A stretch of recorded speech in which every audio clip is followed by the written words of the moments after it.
صحت سے ہی زمانہ ہے،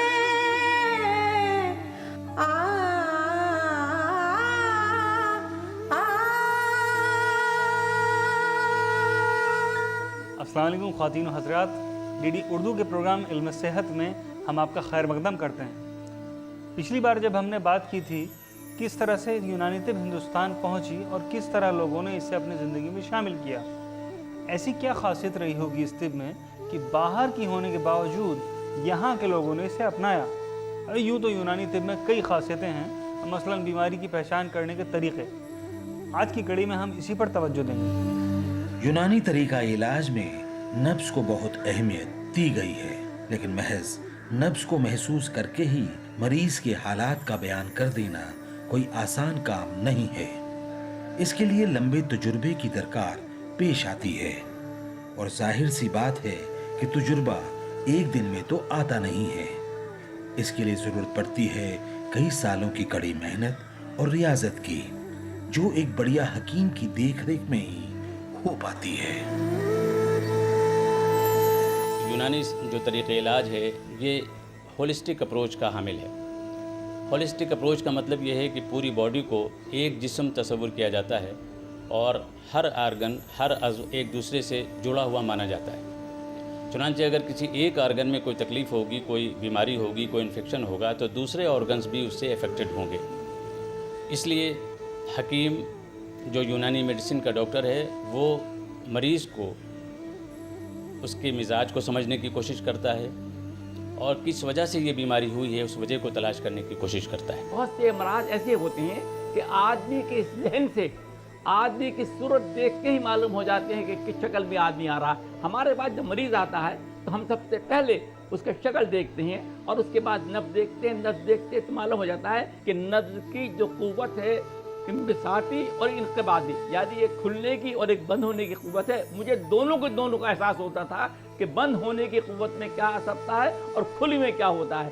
اب یہ آدمی اگر مشق کرے آدمی سمجھ سکتا ہے کہ کس منٹ میں کیا تکلیف ہوتی ہے، کس منٹ میں نبض کیسی چلتی ہے۔ کوئی مشکل کام نہیں ہے، لیکن آدمی غور نہیں کرتا ہے اور مشق نہیں کرتا ہے۔ نبض کے بارے میں طباء کہتے تھے کہ صاحب جو ہے یہ بدن کا وہ عمل ہے کہ جس سے کہ بدن کے اندر ہونے والی تمام تبدیلیوں کو محسوس کیا جا سکتا ہے یا دیکھا جا سکتا ہے، اور اسی لیے بہت عرصے تک نبض کے اوپر بہت ایمفیسائز کیا جاتا رہا۔ لوگ نبض کو اب دیکھتے رہے اور آج بھی نبض کی اپنی اہمیت ہے، لوگ اس کو استعمال میں لاتے ہیں۔ یہ ڈیپینڈ کرتا ہے کہ وہ جو طبیب ہے وہ اپنی حذاقت پر اس کی ڈیپینڈ کرتا ہے، کتنا نبض کو سمجھتا ہے، کتنا نبض کے بارے میں جانتا ہے، کتنا نبض کو محسوس کر سکتا ہے۔ جب آپ 100-200 مریض 500 مریض دیکھیں گے تب یہ اویئر کرنا پڑتا ہے، آپ کو سینس آف ٹچ کو ڈیولپ کرنا پڑتا ہے، انگلیوں کو آپ کے، تو اس کے حساب سے وہ چیز بتائی جا سکتی ہے، ویسے ڈیفائن نہیں کی جا سکتی۔ وہ یہ سینس آف ٹچ کا میٹر ہے۔ کبھی نبض ہوتی ہے تو اس میں دو دلالتیں ہوتی ہیں۔ ایک تو یہ ہے کہ آدمی کا بلڈ پریشر ہائی ہو سکتا ہے، ایک آدمی زیادہ قوت بھی ہو سکتی ہے۔ اگر بلڈ پریشر زیادہ نہیں ہے لیکن آدمی اگر قوی ہے، جب بھی اس کی نبض قوی ہوگی، وہ پلس جو ہے، وہ نبض جو ہے وہ انگلیوں پر باقاعدہ 3 حصوں ہمارے لگے گی، اور ہم اس سے سمجھیں گے یہ نبض جو ہے وہ قوی ہے اور آدمی کے اندر قوت ہے۔ اگر نبض جو ہے وہ ضعیف ہے اور اس کا ملمس ہلکا سا جو ہے معمولی ٹھنڈا ہے یا گرم ہے، ہم اس سے محسوس کرتے ہیں کہ اس کی مزاج میں اس کی کیا حرارت ہے یا برودت ہے، یا اس کے مزاج میں صفراویت ہے یا بلغمیت ہے۔ اسی کے اعتبار سے ہم سمجھتے ہیں اور اسی اعتبار سے نبض دیکھتے ہیں۔ اب جیسے میں ایک جنرل چیز آپ کو بتا دوں کہ خلط بلغم کے فساد کے نتیجے میں جو نبض ملے گی وہ لین اور بتی کہلاتی ہے، اور سودا کے امبیلنس کے نتیجے میں جو نبض ہوتی ہے وہ سلب اور مختلف کہلاتی ہے، اور صفرا کے امبیلنس کے نتیجے میں جو نبض ہوتی ہے وہ سری ہوتی ہے، یعنی تیز ہوتی ہے اور کنٹینیوس ہوتی ہے، اور اس کے علاوہ دم کے نتیجے میں یا خون کی خرابی کے نتیجے میں جو نبض ہوتی ہے وہ نبض عظیم کہلاتی ہے۔ یہ موٹی موٹی قسمیں ہیں۔ وہ امراض کے جن کے اندر ورم ہوتا ہے تو ان ورم کے اندر مخصوص نبض ہوتی ہے۔ بہت ساری عمریں ہیں، ان عمروں کے اعتبار سے ان کی نبض ہوتی ہے۔ بچوں کی نبض الگ ہے، بڑوں کی نبض الگ ہے، حاملہ خواتین کی نبض الگ ہوتی ہے۔ یہ ساری نبضیں ہمارے لٹریچر میں بیان بھی ہے، اور اطباء اپنی مہارت کے اعتبار سے تشخیص مرض کے لیے ان کا استعمال کرتے ہیں۔ بیماریوں کے لحاظ سے جیسے مان لیجیے قبض کی نبض ہے، قبض کی نبض جو ہے بہت وہ اس کی رفتار بہت سست ہو جاتی ہے اور اسٹروک اس کا ذرا پاورفل ہوتا ہے۔ اسی طرح سے لیکوریا کی نبض ہے، لیکوریا کی نبض میں ایک دم سرعت ہوتی ہے اور سرعت کے ساتھ ساتھ اس میں اختلاف ہوتا ہے۔ اس کو نبض پہ ہاتھ رکھتے ہی ہم اس کو بتا دیتے ہیں کہ صاحب یہ لیکوریا کی نبض ہے، یا جریان کی جو دھات وات کی شکایت لے کے آتے ہیں مریض ان کی، یا کھانسی آ رہی ہے ان کی، اس طرح کی مختلف نبضیں ہیں۔ اور نبضوں کی جو مرکب قسمیں ہیں، مفرد و مرکب مانی جاتی ہے۔ مفرد تو 10 قسمیں ہیں کوئی، اور مرکب جو قسمیں ہیں وہ کوئی 27 کے قریب ہیں۔ اس سلسلے میں ایک بات یہ بھی قابل ذکر ہے کہ مریض یہ سمجھتا ہے کہ حکیم صاحب نے صرف اس کی نبض دیکھی، حالانکہ حکیم صاحب نے جب وہ کمرے میں داخل ہو رہا تھا تو اس کے چلنے کا انداز بھی دیکھا اور اس کا چہرہ بھی دیکھا، اس کا سوشل بیک گراؤنڈ کیا ہے یہ بھی دیکھا، وہ جب آ کے بیٹھا اور اس کے بتانے کا انداز بھی دیکھا، اور اس کے ساتھ ساتھ اس کی نبض بھی دیکھی۔ ان چیزوں سے ساری معلومات حاصل ہوتی ہے اور یہ ساری چیزیں تشخیصی امراض میں معاون ثابت ہوتی ہیں۔ مرض کو آئیڈینٹیفائی کرنے میں مریض کی نبض، مریض کی آنکھیں اور مریض کی زبان اور اس کا پورا حلیہ اس بات کی طرف رہنمائی کرتا ہے اور مدد کرتا ہے کہ اس کے جسم میں کون سی خلط غالب ہے۔ ایک ڈیٹیلڈ اسسمنٹ کے بعد ہی حکیم مریض سے بات چیت کرتا ہے۔ رودار مریض یعنی کیس ہسٹری لینا اس لیے ضروری ہے تاکہ بیماری کی صحیح پہچان کی جا سکے۔ دیکھیے، جہاں تک علاج و معالجے کا سلسلہ ہے، وہ چاہے طب یونانی ہو یا کوئی اور پیتھی، بغیر امتحان مریض، روداد مریض، کوئی بھی تشخیص مکمل نہیں ہو سکتی۔ مریضوں کی روداد جو ہے وہ پوری کہانی اس کی سنی جاتی ہے اور اس سے اس نتیجے پہنچا جاتا ہے کہ یہ تکلیف کتنے دنوں سے ہے، یہ تکلیف کہیں خاندانی تو نہیں ہے، یا یہ تکلیف کہاں سے آئی ہے۔ جو بھی مریض آتا ہے ہم سب سے پہلے اس کی فیس ریڈنگ دیکھتے ہیں اور اس کی نبض دیکھتے ہیں۔ نبض کے مطابق بھی پتہ لگ جاتا ہے کہ مریض کن کیفیات سے، کن حالات سے گزر رہا ہے۔ اس کے مطابق ہم اس کی جو تھوڑی سی ہسٹری لینے کے بعد بہت کم انویسٹیگیشن کی ضرورت پیش آتی ہے، جس سے ہم کنفرم کریں کہ اصل مرض کیا ہے اسے۔ مریض کو داخل ہونے کے بعد اس کی پراپر ہسٹری لی جائے، یعنی فیملی ہسٹری، پرسنل ہسٹری، اس کے بعد فزیکل ایگزامینیشن کیا جائے، مریض کا معائنہ کیا جائے، اور مریض کے معائنے کے بعد پھر تشخیص کی جائے۔ یعنی بغیر مریض کی روداد کے ہم یہ جان ہی نہیں سکتے کہ مریض کے اندر کیا تبدیلیاں کب سے واقع ہوئیں اور ان کے لیے مریض نے کیا کیا کوششیں کی اور مریض کس حد تک اپنی ان کوششوں میں کامیاب ہوا اور اپنے مرض کو دور کرنے میں اس کو جو ہے مدد ملی۔ اس کے بعد پھر جو ہے اس کا امتحان، موجودہ وقت میں اس کے اندر کیا تبدیلی واقع ہوئی ہے، کیا اس کے اندر مل رہا ہے، یہ ہمیں معلوم ہونا چاہیے۔ تو اس کے لیے ایگزامینیشن کے بغیر کام نہیں چل سکتا۔ اور تیسرا طریقہ پھر جو ہے اس کے لیے تشخیص کے لیے ضروری ہے، وہ ہے تفتیش یا انویسٹیگیشن۔ تشخیص کے موجودہ دور کے جو مشینری اور اکوپمنٹس ہیں، ان کے ایجاد سے پہلے اطباء کرام مریض کا نظری معائنہ کر کے یا ہاتھ سے چھو کر کے، ٹٹول کر کے، پھونک بجا کر کے، اور خاص طور سے نبض کے ذریعے سے بول و براز کو دیکھ کر کے اور کئی مرتبہ بلغم کا معائنہ کر کے بیماریوں کی تشخیص کیا کرتے تھے۔ اس زمانے میں ہم ان ساری چیزوں کو بھی استعمال کر رہے ہیں جو لیب انویسٹیگیشن جن کو کہا جاتا ہے، یعنی کچھ خون اور پیشاب، براز، بول و براز کا امتحان بھی کرایا جا سکتا ہے۔ یہ چیزیں ہمارے یونانی کے حصار سے باہر نہیں ہیں۔ اب ان سب مشینری اور اکوپمنٹس کا سہارا اب اطباء بھی لینے لگ گئے ہیں تاکہ بیماری کی تشخیص جو ہے پوری طرح سے ہو سکے، تاکہ اس کا معالجہ بھی اچھی طرح سے کیا جا سکے۔ بیس لائن بنانے کے لیے اگر ہم مان لیجیے صرف نبض دیکھ کر کے یا کچھ حال چال پوچھ کر کے ان کے جو ہے دوائیں لکھ دیں اور فائدہ ہو جائے تو لوگ مانیں گے نہیں۔ اسی لیے اس زمانے میں ہمارے پاس جو جدید ٹیکنالوجی سے لیس پیتھولوجی لیب اور بایو کیمسٹری لیب موجود ہے، اس میں ہم اس کی پوری طرح سے جانچ کرواتے ہیں۔ جانچ کروانے کے بعد جب تشخیص مکمل ہو جاتی ہے پھر اس کے بعد ہم دوا شروع کرتے ہیں۔ نبض کے علاوہ یونانی طب میں 2 اور تفتیش کے طریقے ہیں جن کے ذریعے بیماری کی جڑ تک پہنچا جا سکتا ہے۔ ان میں سے پہلا ہے بول اور دوسرا ہے براز۔ آئیے جانیں اپنے ماہرین سے۔ قارورہ کہا جاتا ہے، وہ قارورے کی کئی قسمیں ہیں۔ اس میں رنگ کے حساب سے دیکھا جاتا ہے، بو کے حساب سے دیکھا جاتا ہے، قوام کے حساب سے دیکھا جاتا ہے۔ مختلف بیماریوں میں رنگ بھی تبدیل ہو جاتا ہے، قوام میں بھی تبدیلی ہو جاتی ہے۔ جیسے جیسے رنگ زردی مائل بڑھتا جاتا ہے، طب کی نظر میں یہ سمجھا جاتا ہے کہ یہ حرارت کی طرف یعنی گرمی کی طرف اس کا رجحان زیادہ ہے۔ تو اس لحاظ سے ہم کو قارورہ دیکھ کر کے اندازہ ہو سکتا ہے کہ مریض کے بدن کے درجہ حرارت کیسی ہے۔ اسی سے بیماریوں کا اندازہ ہوتا ہے کہ کس بیماری میں کیا چیز